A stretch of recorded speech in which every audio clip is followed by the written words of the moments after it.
Mans vectēvs bieži mēsloja ķiršus un bērnībā teica tā: dēlim mācies sūdus, tie uzglūn katram šajā dzīvē, bet noslēpums ir tāds: sūdi apgūst, sūdi vagā, sūdi uz ābelēm.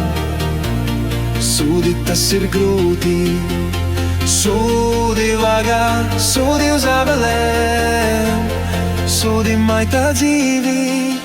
Ir darbs šis grūts, tas saistās ar smaku, bet atceries vien to: sūdi vairo dzīvi.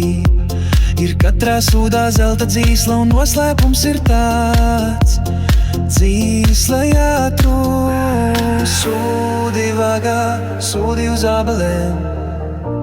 Sūdi tas ir grūti, sūdi vagā, sūdi uz ābelēm. Sūdi vairo dzīvi. Sūdi vagā, sūdi uz ābelēm. Sūdi tas ir grūti, sūdi vagā, sūdi uz ābelēm. Sūdi vairo dzīvību.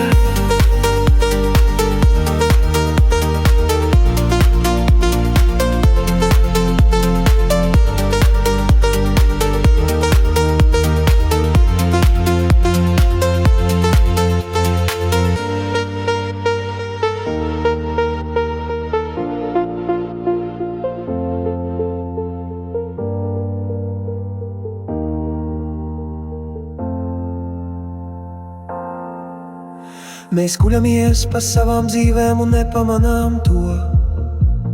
Citiem arī sūdi, tos kopā pārvarēt mēs varam vien atminoties to. Dzīsla jāatrod. Sūdi vagā, sūdi uz ābelēm. Sūdi tas ir grūti, sūdi vagā, sūdi uz ābelēm. Sūdi vairo dzīvi. Sūdi vagā, sūdi uz ābelēm. Sūdi tas ir grūti, sūdi vagā, sūdi uz ābelēm. Sūdi vairo dzīvi.